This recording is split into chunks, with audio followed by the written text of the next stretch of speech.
The first time Dalia Brightclaw walked into the cracked barrel tavern with blood dripping from her knuckles, Vernon Teller barely looked up from the bar he was wiping down. She was not the first brawler to come through those doors, and she would not be the last, though at that moment he had no idea just how often he would see those particular green hands extended toward him, waiting to be mended. The tavern sat at the edge of Millbrook, a frontier settlement where the farmland gave way to wild forest, and the people who gathered there were as rough as the land itself. Dalia was new to town, an orc woman who had taken work at the lumber mill 2 weeks prior, and already she had earned a reputation for a quick temper and quicker fists. Vernon set down his rag and moved around the bar, gesturing toward one of the back tables near the fireplace where he kept his medical supplies. He had been the settlement's unofficial healer for 3 years now, ever since he had arrived with a ruined left hand and a satchel full of salves and bandages. He did not ask questions. People came to him broken in various ways, and he mended what he could. Dalia sat heavily in the chair, her breathing still sharp from whatever altercation had just concluded outside. She was younger than he had first assumed, perhaps 20 at most, with the lean, rangy build of someone who worked hard and ate sparingly. Her skin was the deep green of pine needles, and her tusks were small, barely visible when her mouth was closed. Her dark hair was pulled back in a braid that had come half undone, and there was a bruise forming along her jaw. Vernon pulled his stool close and reached for her right hand. She extended it without a word, her palm facing up, knuckles split in 3 places. The skin around the wounds was already swelling. He could see the edge of someone's tooth mark across her middle knuckle. "Hold still," he said quietly, and began to clean the wounds with water from his basin. She did not flinch, though he knew it had to sting. He worked methodically, his right hand doing most of the work while his left hand, twisted and stiff from an old injury, held her wrist steady. The fingers on his left hand barely moved anymore, the tendons damaged beyond repair from a logging accident years ago that had ended any hopes he had of continuing his work as a carpenter. Now he built nothing, but he could at least fix people. He dabbed the wounds with a tincture of yarrow and calendula, then began wrapping her knuckles in clean linen. His movements were practiced and efficient. Dalia watched him the entire time, her yellow-gold eyes tracking the motion of his hands. What was it about?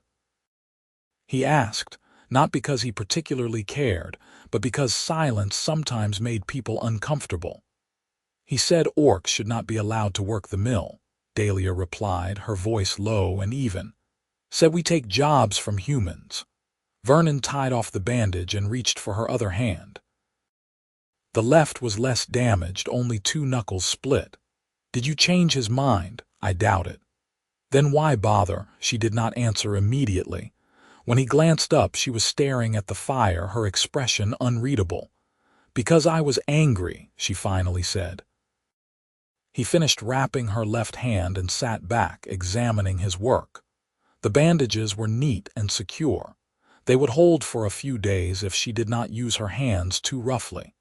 "Try to keep them dry," he told her. "Change the bandages in 3 days. Come back if they get infected." Dalia flexed her fingers experimentally, testing the wrapping. "How much do I owe you?" 2 copper. She fished the coins from her pocket with some difficulty, her bandaged hands clumsy, and set them on the table. Then she stood, nodded once, and left without another word. Vernon watched her go, then gathered up his supplies and returned them to their place behind the bar. He did not think much about the encounter. Millbrook was full of people nursing grudges and pride, and fistfights were common enough. But Dalia came back. 5 days later, she walked in with fresh blood on her knuckles, and Vernon gestured her to the same table by the fire. This time the wounds were on her right hand only, and there was a cut above her eyebrow that needed tending as well. He cleaned and wrapped her knuckles, then dabbed at the cut with his tincture. She sat perfectly still, watching him again with that steady, unblinking gaze that some might have found unnerving. "Same fellow?" Vernon asked as he worked. "Different one. You are making enemies quickly." They were not friends to begin with. He pressed a small square of linen to the cut and told her to hold it there for a few minutes. She obeyed, her bandaged hand awkward against her forehead. Vernon returned his supplies to their place and poured himself a cup of water from the pitcher on the bar. When he turned back, Dalia was still holding the cloth to her head, her eyes following him. "You do not ask many questions," she observed. "I find that people tell me what they want me to know. Most healers want to know everything. They want the whole story." Vernon shrugged. "The wound does not care about the story." She seemed to consider this, then lowered the cloth and examined it. The bleeding had stopped. She set it on the table, paid him 3 copper this time for the extra work, and left. A week and a half later she returned. Then 4 days after that. Then 3 days after that. Each time her knuckles were freshly split, sometimes both hands, sometimes only one. Occasionally there were other injuries, cuts on her arms, bruises on her ribs, once a sprained wrist that Vernon wrapped carefully and told her to rest for at least a week. She never rested. She always came back with new damage. Vernon began to notice a pattern. The injuries were real enough, the fights clearly happening, but they were becoming more frequent. Where at first she had come in every week or so, now she was appearing every few days. The other patrons at the Cracked Barrel began to take note as well. Dalia Brightclaw was becoming known not just as someone with a temper, but as someone actively looking for trouble. "She is going to get herself killed," muttered Garrett Mills, the tavern owner, as he watched Vernon wrap Dalia's knuckles for what must have been the 8th or 9th time. "She picks fights with anyone who looks at her wrong. Sooner or later she is going to tangle with someone who does not stop at fists." Vernon did not respond. He was focused on the task at hand, winding the linen around Dalia's right hand where the knuckles were split badly enough that he could see bone. This one had been a serious fight. Her lip was split as well, and there was blood dried in her hair. "What happened this time?" he asked her quietly. "Does it matter?" "It might." She was silent for a moment, then sighed. "A farmer accused me of stealing from his field. I did not steal anything. I do not steal." "Did you fight him?" "I fought his 2 sons." Vernon tied off the bandage and reached for her other hand. This one was less damaged, but still needed wrapping. As he worked, he became aware that his left hand was trembling slightly where it held her wrist. It did that sometimes when he was tired, the damaged nerves misfiring. He tried to steady it, but Dalia had already noticed. Her eyes dropped to his hand, then back to his face. "How did that happen?" she asked, nodding toward his left hand. "Logging accident, years ago." "Does it hurt?" "Sometimes." She fell silent again, and he finished the wrapping. When he was done, she flexed her fingers carefully, testing the bandages. They were good work, as always. Vernon took pride in that, at least. If he could not build any more, he could still do this. Dalia paid him and stood to leave, but she paused at the table, her hand resting on the back of the chair. "Thank you," she said, and there was something in her voice that made Vernon look up.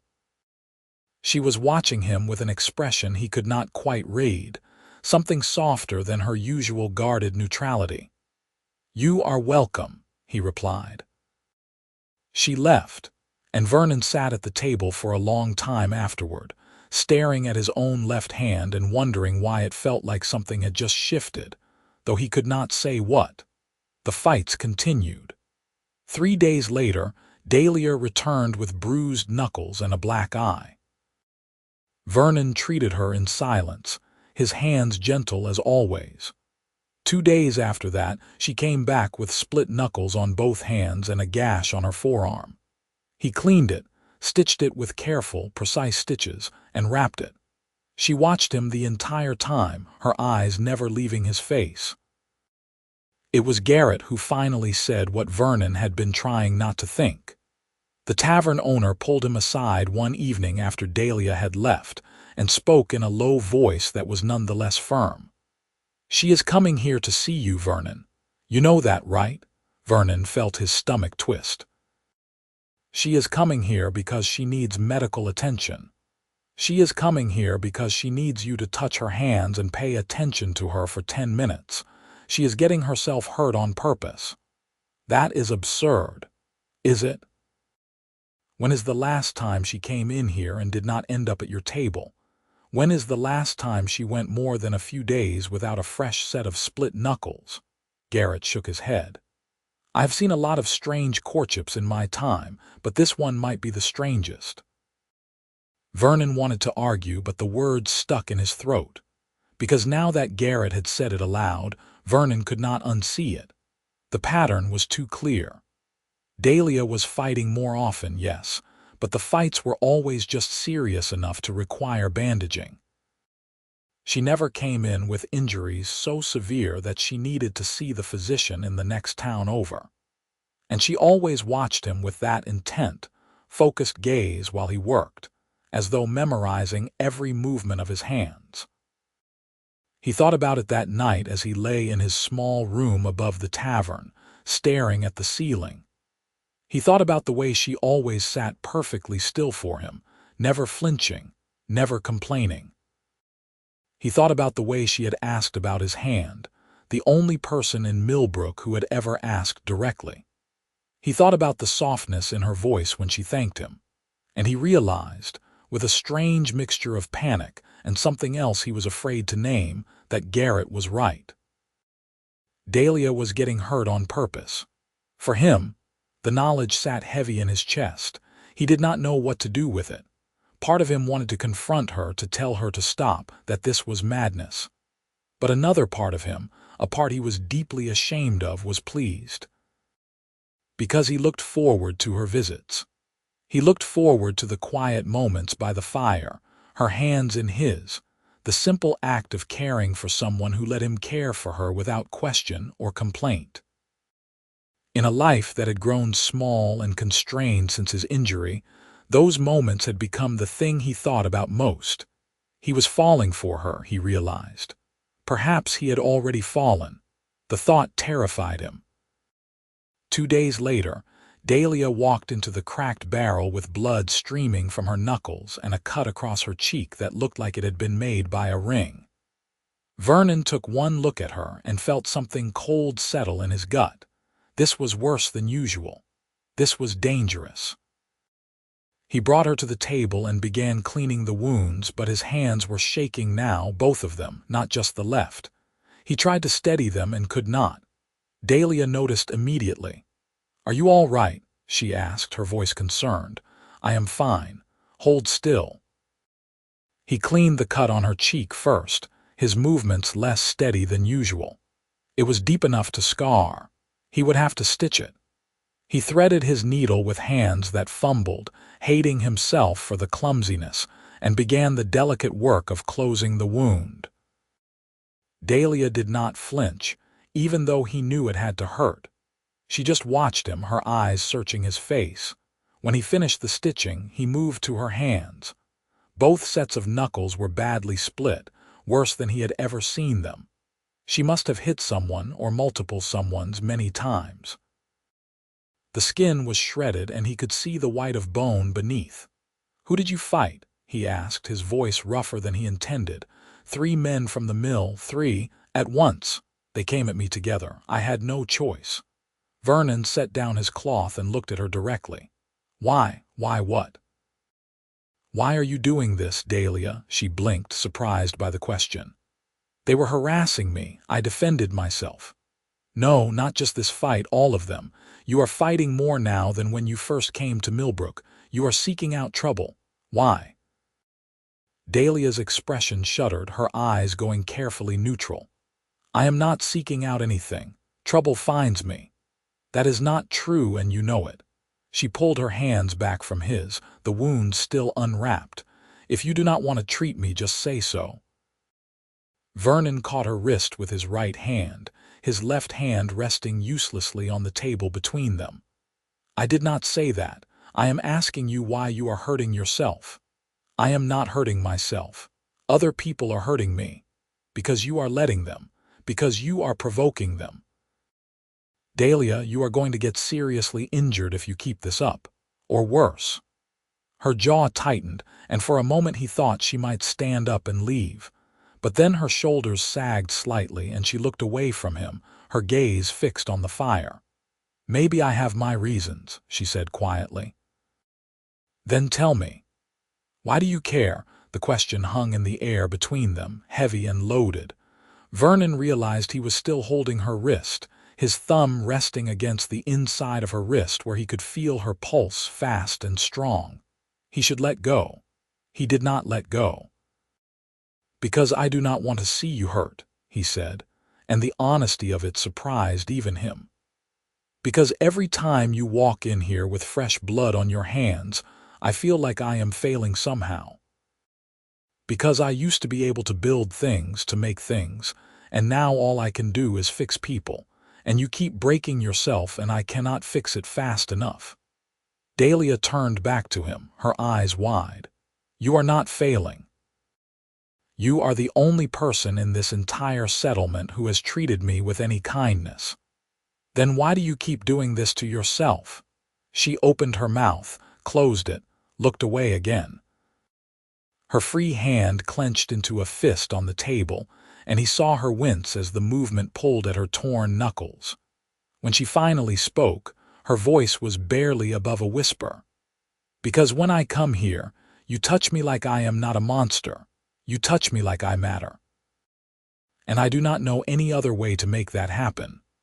Vernon felt his heart stop, then start again, too fast. The words struck him like a physical blow, and for a moment he could not breathe. He looked down at his hand on her wrist, at the careful way he was holding her, and understood with sudden, devastating clarity that he had been complicit in this. Every time he had wrapped her wounds without question, every time he had let her walk out the door without pressing her, he had been silently encouraging this pattern. She was destroying herself for his attention, and he had let it happen because he was lonely, and she filled that loneliness with her quiet presence and her steady gaze. He let go of her wrist and stood up abruptly, the stool scraping against the floor. Dalia looked up at him, startled. I cannot do this anymore, he said. What? I cannot keep bandaging you, not like this. He ran his right hand through his hair, his left hand hanging useless at his side. You need to stop fighting, Dalia. You need to stop hurting yourself, and I need to stop enabling it. I am not asking you to enable anything. I am asking you to treat my injuries. Injuries you are getting on purpose. So what if I am? She stood up now too, her voice rising to match his. So what if the only way I can get you to pay attention to me is to come in here bleeding? You do not talk to me otherwise. You barely look at me when I am not sitting at this table with my hands out. What else am I supposed to do? You are supposed to talk to me like a normal person. You are supposed to ask me to have a drink with you or take a walk or anything other than this. He gestured at her bloodied hands, his voice breaking. You are supposed to not break yourself apart for someone else's attention. You are worth more than that. Dalia stared at him, her chest heaving, and he saw something crumble in her expression. Am I? She asked, and her voice was small now, fragile. Am I worth more than that? Because no one has ever treated me like I am. You are the first person who has touched me gently in longer than I can remember, Vernon. The first person who has looked at me and seen something other than a monster or a problem or cheap labor. And if I have to get punched in the face to feel that for 10 minutes, then I will get punched in the face. Because those 10 minutes are the only time I feel like I am real. Vernon felt something crack open in his chest, and he sank back down onto the stool, suddenly exhausted. He looked at her standing there, this young woman who had been so starved for basic human kindness that she had resorted to violence just to receive it, and he hated himself for not seeing it sooner, for not offering it freely. "Sit down," he said quietly. Dalia sat. Vernon reached for her hands again, but this time he did not reach for his bandages. He just held her hands in his right hand cradling her damaged knuckles, his left hand resting over them despite its stiffness. He looked at the wounds, at the blood and torn skin, and then he looked at her face. "I am going to tell you something," he said, "and I need you to listen." She nodded, her eyes fixed on his. "I lost the use of this hand 7 years ago." He lifted his left hand slightly, showing her the twisted fingers, the way they barely moved. "I was working at a logging camp up north. There was an accident, a tree fell wrong, and my hand was crushed between 2 logs. They saved the hand, but they could not save its function. I could not grip a hammer anymore, could not hold a saw, could not do any of the work I had trained my whole life to do." He paused, swallowing hard. "I wanted to die. For months after it happened, I wanted to die. I felt useless, broken, like everything that made me who I was had been taken away. But then someone told me that if I could not build things anymore, maybe I could fix people instead. So I learned. I read every book on medicine and healing I could find. I practiced on myself, on animals, on anyone who would let me, and eventually I got good at it. Good enough that people trusted me with their injuries, their pain." He looked down at their joined hands. "But I never forgot what it felt like to be broken, to feel like you had no purpose. And when you started coming in here, I saw that same look in your eyes. That same desperation to feel like you mattered, and I should have recognized it sooner. I should have done something sooner." "You did do something," Dalia said softly. "You treated me with kindness. I treated your wounds. That is not the same thing." Vernon met her eyes. "You do matter, Dalia.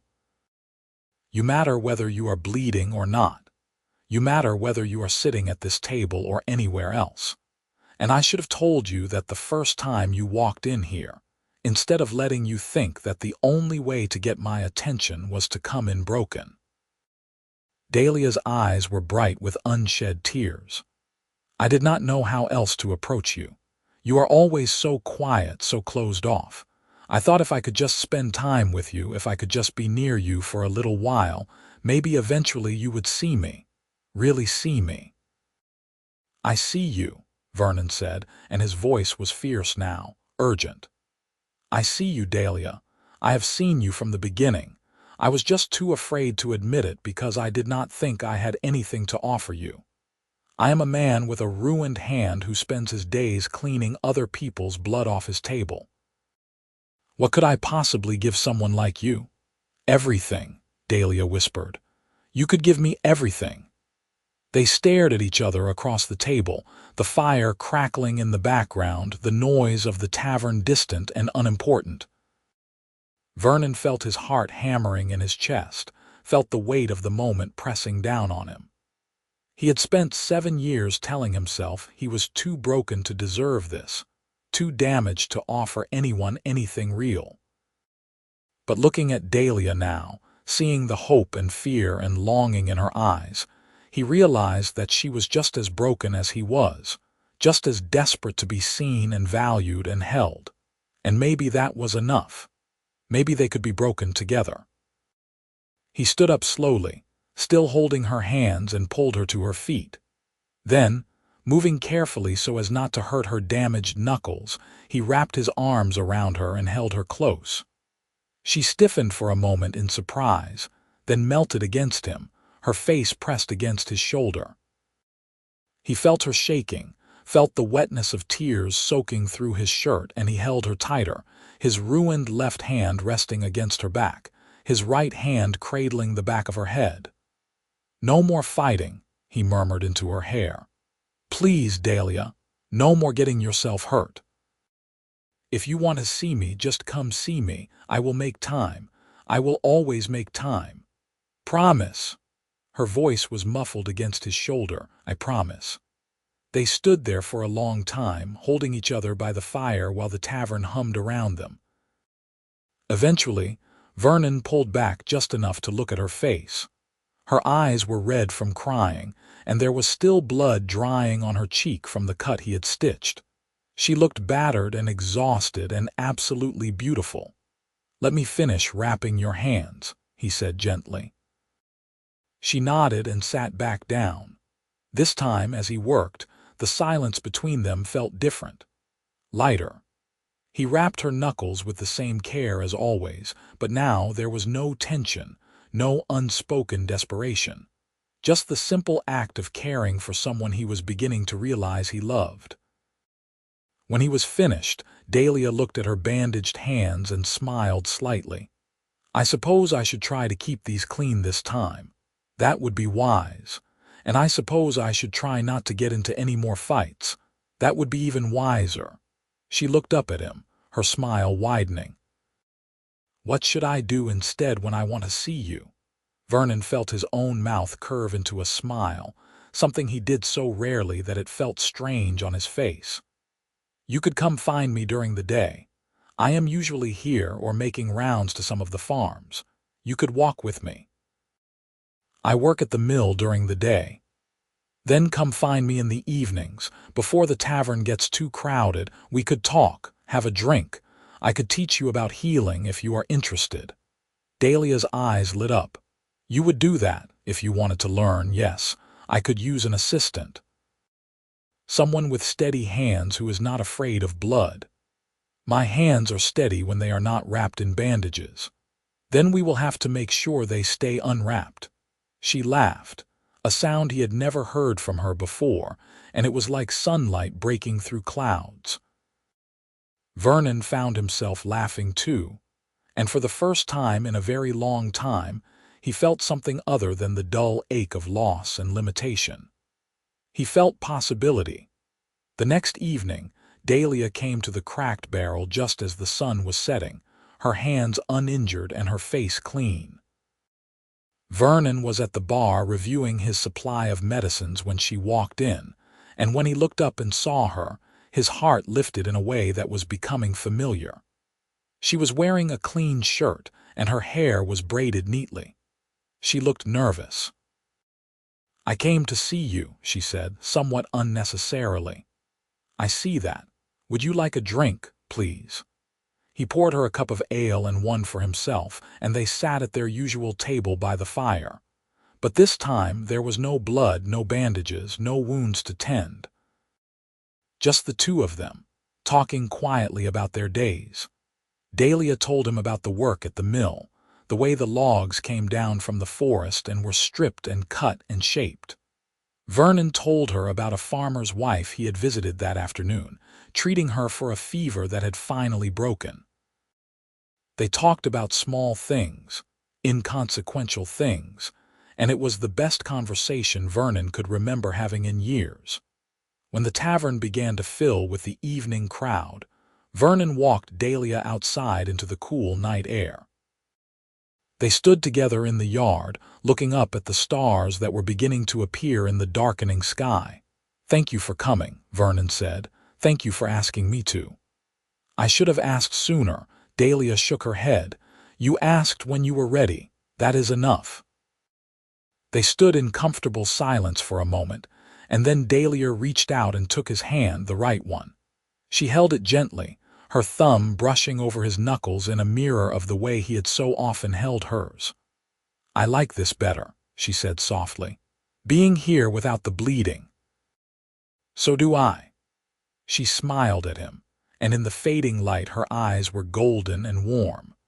Vernon felt a swell of emotion so strong it nearly knocked him off his feet, and he realized that this was what it felt like to fall completely, irrevocably in love with someone. It was terrifying and exhilarating and absolutely right.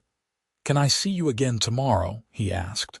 "Yes, tomorrow and the day after and the day after that." "Good. That is good."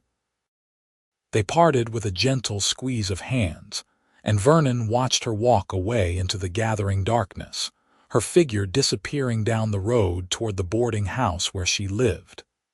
Then he went back inside, and for the first time in as long as he could remember, he felt truly happy. The days turned into weeks, and Dalia did not come back with fresh injuries. She came instead to spend time with Vernon, to learn from him, to simply be near him. He taught her how to clean wounds, how to recognize the signs of infection, how to mix tinctures and salves. She proved to be a quick learner, her hands careful and precise. She was not afraid of blood or pain, and she had a natural gentleness that put people at ease. Vernon found himself relying on her more and more. When he made his rounds to the farms, she came with him, carrying his supplies and assisting with the treatments. When someone came to the tavern injured, she was there to help hold them steady, to pass him the instruments he needed, to wrap bandages while he stitched. His left hand made certain tasks difficult, but with Dalia there to help, he could do things he had struggled with alone. She steadied his hand when he needed to make a precise cut or thread a difficult needle. She never made him feel inadequate for needing the help. She just quietly stepped in and did what was needed, her presence a constant, reassuring anchor. The people of Millbrook began to notice the change. At first, there was gossip, of course. Whispers about the orc girl and the healer, about the inappropriateness of their relationship, about the scandal of it all. But Vernon and Dalia ignored the gossip, and gradually, as people saw how well they worked together, how much good they did, the whispers died down. There were still those who disapproved, who muttered about orcs and humans mixing, but they were in the minority. Most people were simply grateful to have two healers instead of one, especially as winter approached and illness became more common.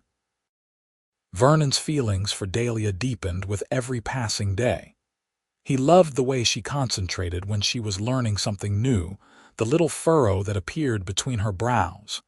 He loved the way she laughed, rare but genuine, and the way she touched him, always gently, always with care. He loved her fierce loyalty, her quiet strength, the way she had fought so hard for connection even when it hurt her. He told her he loved her on a cold evening in late autumn, after they had spent the day tending to a family struck down with fever. They were walking back to Millbrook, the sun setting behind them, their breath misting in the air. Dalia was carrying his medical bag, and he was watching the way the fading light caught in her dark hair. "I love you," he said, the words simple and unadorned. Dalia stopped walking and turned to him, her eyes wide. "What? I love you," he repeated. "I have loved you for a while now, I think. I wanted you to know." She stared at him for a long moment, and then she dropped the medical bag and threw her arms around him, nearly knocking him over.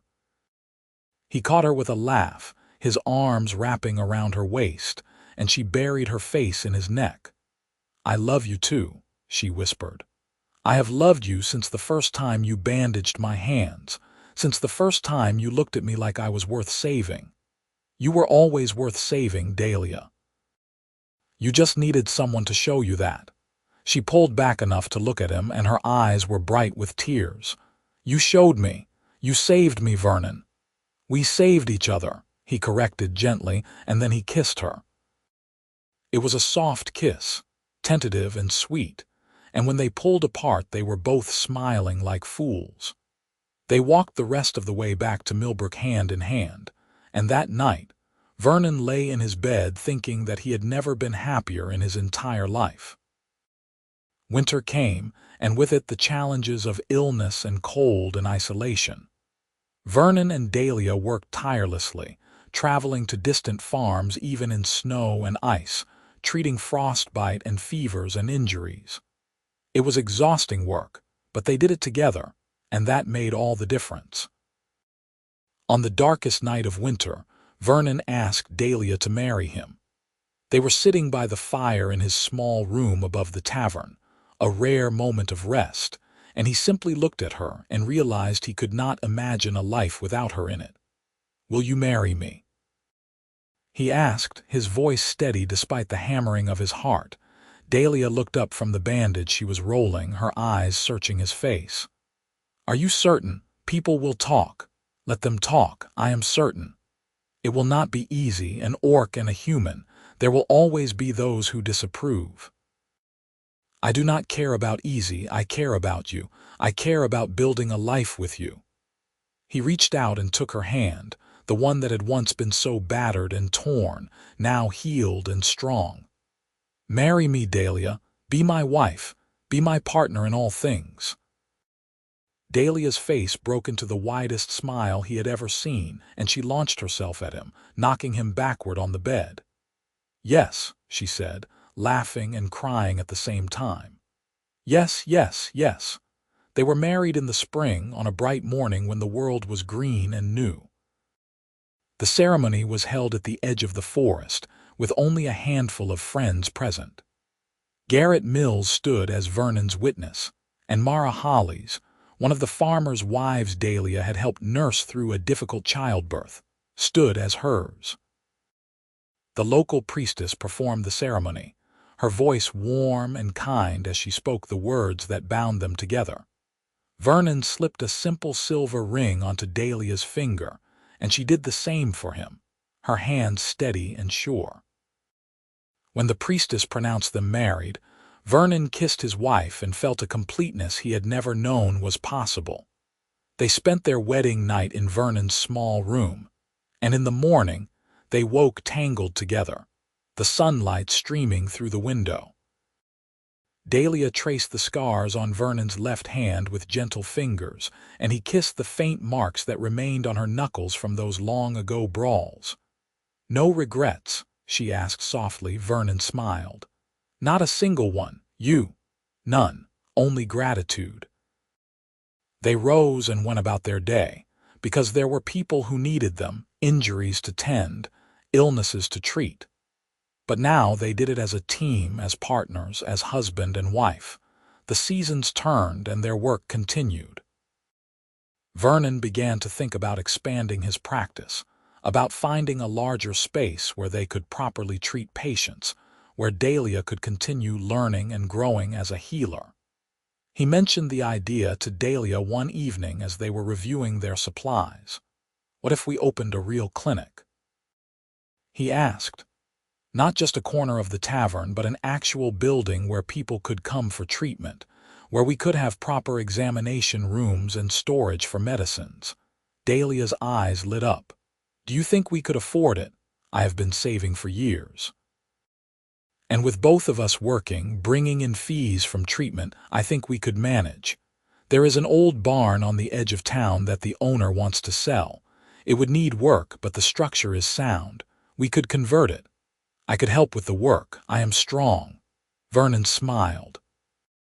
"I know you are, and I am handy enough with my right hand, even if my left is useless. Between the two of us, we could make it work." They bought the barn in the summer and spent the rest of the year converting it. Dalia did the heavy lifting, moving beams and hauling materials, while Vernon did the detail work, building shelves and cabinets, installing windows. His left hand limited what he could do, but Dalia was always there to help, to hold things steady, to be his second pair of hands. They worked side by side, day after day, and slowly the barn transformed into something new. They built an examination room with a proper table and good light. They built a storage room for medicines and supplies. They built a small waiting area with benches and a stove for warmth. And they built a workshop where Vernon could mix his tinctures and salves, where Dalia could learn and experiment. By the time winter came again, the clinic was finished. They opened the doors on a cold December morning, and by the end of the day they had seen a dozen patients.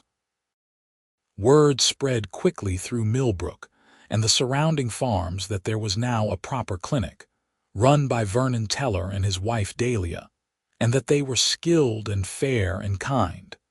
The clinic became the heart of their life together. They worked there every day, treating the endless stream of injuries and illnesses that came with frontier living. Broken bones, infected wounds, difficult births, fevers, frostbite, everything and anything. Vernon handled the more complex cases, but Dalia was learning rapidly, her natural aptitude and careful attention making her a skilled healer in her own right. Vernon loved watching her work. She had a way with patience that he lacked, a warmth and directness that put people at ease. Children especially loved her, unafraid of her green skin and tusks, drawn instead to her gentle smile and patient hands. She would let them help with simple tasks, rolling bandages or mixing harmless poultices, and they would leave feeling proud and brave. One spring afternoon, a young girl came in with her mother, the girl's arm clearly broken. Vernon examined it and confirmed the break, then looked at Dalia. "Would you like to set this one?" he asked. Dalia's eyes widened. "By myself. I will talk you through it." "But you have watched me do it a dozen times. You know what to do." She nodded, her jaw set with determination, and turned to the girl. "This is going to hurt for a moment," she said gently. "But then it will feel much better. Can you be brave for me?" The girl nodded, clutching her mother's hand. Dalia felt along the break carefully, her strong hands precise despite their size, and then in one smooth motion she set the bone. The girl cried out, and then it was done. Dalia quickly splinted the arm and wrapped it, talking to the girl the whole time in a low, soothing voice. When she finished, she looked up at Vernon and he gave her a nod of approval. "Well done," he said quietly. Dalia's smile was radiant. That evening, as they were closing up the clinic, she turned to Vernon and said, "Thank you." "For what?" "For believing I could do this. For teaching me. For giving me a purpose." Vernon crossed the room and took her in his arms. "You gave yourself a purpose, Dalia. You did the work.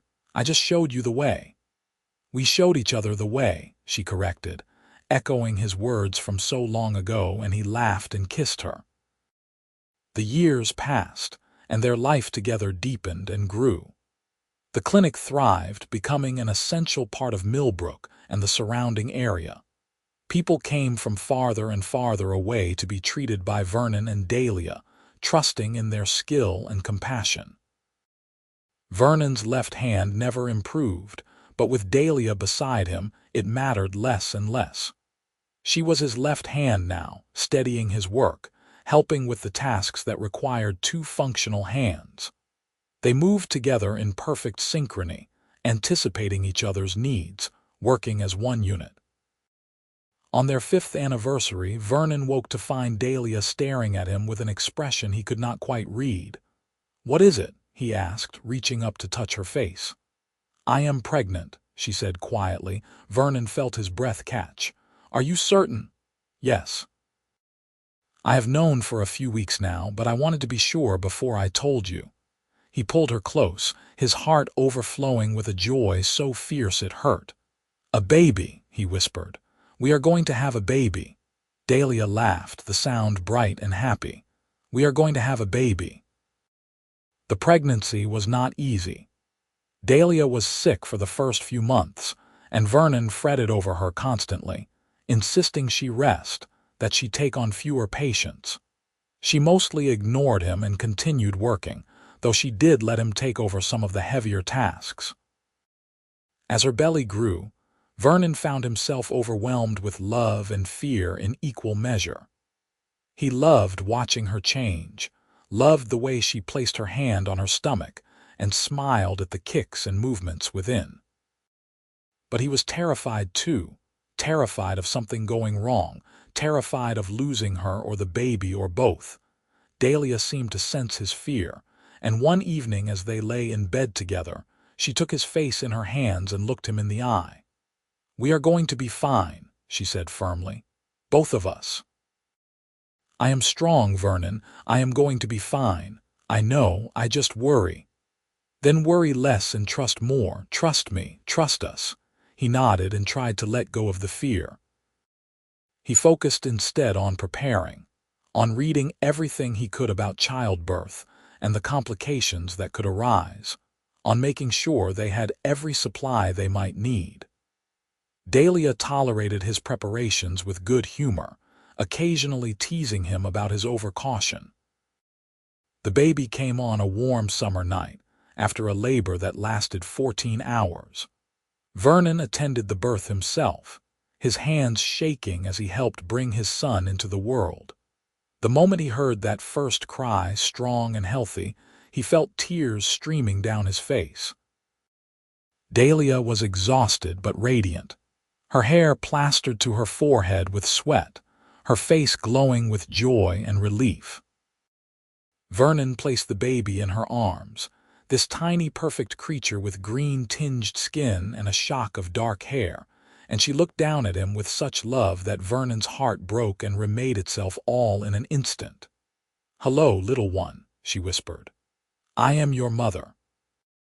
Vernon sat beside her on the bed, his arm around her shoulders, and looked at his family, his wife, his son, the life they had built together from broken pieces and careful healing. "We should name him," Dalia said softly. They had discussed names over the months, unable to settle on any one choice. But now, looking at his son's tiny face, Vernon knew exactly what the name should be. "Quillen," he said. "His name is Quillen," Dalia smiled. "Quillen Teller, I like it." "Quillen Teller," Vernon repeated, testing the name. "Welcome to the world, Quillen. We have been waiting for you." The baby yawned, a tiny perfect yawn, and then settled against Dalia's chest and fell asleep. Vernon and Dalia sat together in the quiet of their room, watching their son sleep, and Vernon felt a peace so deep and complete that he knew he would remember this moment for the rest of his life. Quillen grew into a bright, curious child with his mother's coloring and his father's careful nature. He toddled around the clinic from the time he could walk, watching his parents work with wide, fascinated eyes. By the time he was 3, he was helping in small ways, fetching bandages or handing Vernon instruments, his little face serious with concentration. Vernon and Dalia fell into the rhythms of parenthood, the sleepless nights and endless wonder, the challenges and the profound joys. They continued their work at the clinic, now with Quillen playing quietly in the corner or napping in a basket nearby. Patients were charmed by the serious little boy who greeted them at the door, or by the sight of Dalia working with her son strapped to her back when he was very small. Life was full and good and exactly what Vernon had never dared to hope for. He thought sometimes about the man he had been before Dalia, broken and purposeless, going through the motions of living without really being alive. That man seemed like a stranger now. This life, this family, this love, had remade him into someone new. One evening, when Quillen was 5, Vernon was closing up the clinic when he found Dalia standing in the doorway, looking out at the sunset.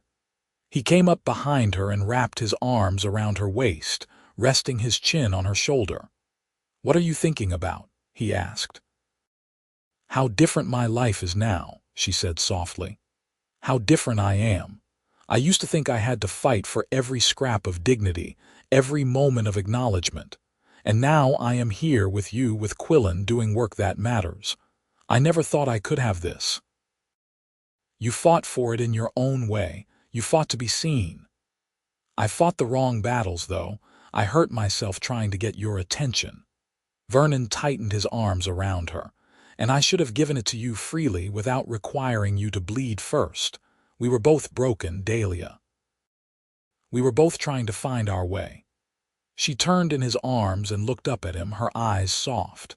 "And we found it, together." "Together," he agreed and kissed her. Inside the clinic, they heard Quillen call for them, his young voice demanding to know when supper would be ready. Vernon and Dalia laughed and went inside, where their son was sitting at the table with a picture he had drawn, eager to show them his work.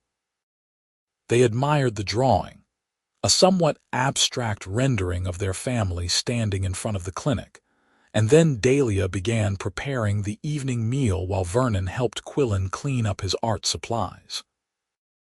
It was an ordinary evening, full of the small domestic tasks that made up a life, and Vernon treasured every moment of it. The years continued to pass, each one bringing new challenges and new joys. Quillen grew tall and strong, showing an aptitude for healing that pleased both his parents. By the time he was 10, he was assisting with simple treatments, his young hands careful and precise. Vernon taught him the same way he had taught Dalia, with patience and care, and watching his son learn filled him with a pride he had never known he could feel. Dalia bloomed in motherhood and in her work. She was confident now in her skills, taking on complex cases on her own, earning the respect and trust of everyone in the community. The girl who had once fought for scraps of acknowledgement was now a pillar of Millbrook, someone people turned to in their darkest moments. Vernon's left hand never improved, but he had long since stopped seeing it as a limitation. It was simply part of who he was, part of the journey that had brought him to this life. And with Dalia beside him, with Quillen learning at his side, he lacked for nothing. One autumn afternoon, when Vernon was in his mid-40s and Dalia was in her early 30s, they sat together on the porch of the clinic, watching Quillen play in the yard. The boy was practicing his bandaging technique on a willing cat, wrapping its paw with exaggerated care while the cat endured the attention with feline patience. "He is going to be a fine healer," Dalia said, smiling. "He has good teachers," Vernon replied. "He has you. That is what matters." Vernon reached over and took her hand, lacing their fingers together. Her knuckles were smooth now, unmarred by the scars of old brawls. She took care of her hands, knowing how much they were needed in her work. But sometimes Vernon would run his thumb over the faint marks that remained, remembering those early days when she had come to him broken and desperate, and he felt a gratitude so profound it took his breath away. She had changed his life. She had given him purpose and love and family. She had shown him that being broken did not mean being useless, that healing could come in unexpected forms. "What are you thinking about?" Dalia asked, squeezing his hand. "How much I love you. How grateful I am that you picked that first fight all those years ago." Dalia laughed. "I picked many fights, but I am grateful I stopped. So am I, though I am grateful for all of it, even the difficult parts. They brought us here." "They brought us here," she agreed. They sat in comfortable silence, watching their son and the golden afternoon light, and Vernon thought about the path that had brought them to this moment. From that first night in the cracked barrel, when a young orc woman had walked in with bloody knuckles and desperate eyes, to this porch, this life, this love that had grown from the most unlikely of beginnings. He had been a man with a ruined hand who thought he had nothing to offer. She had been a woman so starved for kindness that she had hurt herself to receive it, and together they had built something beautiful, a life, a family, a legacy of healing and care. Quillen looked up from his bandaging and waved at them, his face bright with joy. Vernon and Dalia waved back, and then Dalia leaned her head on Vernon's shoulder, and he wrapped his arm around her and held her close. The sun dipped lower in the sky, painting the world in shades of gold and amber, and Vernon closed his eyes and breathed in the moment. The scent of autumn leaves, the warmth of his wife beside him, the sound of his son's laughter. This was everything. This was enough. This was more than he had ever dreamed possible. And in that moment, with his family around him and the clinic standing solid and sure behind them, Vernon Teller knew a completeness that could only be described as perfect. They had found each other in the broken pieces, and they had built something whole, something that would last. The story of how they came together would be told for years in Millbrook, the tale of the healer and the orc woman who fought her way to his attention, and then stopped fighting and started healing instead. It became a story about finding worth in unexpected places, about the transformative power of gentle care, about building a life from the ruins of what came before. But for Vernon and Dalia, it was simply their story. The story of how they saved each other, healed each other, and loved each other through all the days of their lives. And that was the greatest healing of all.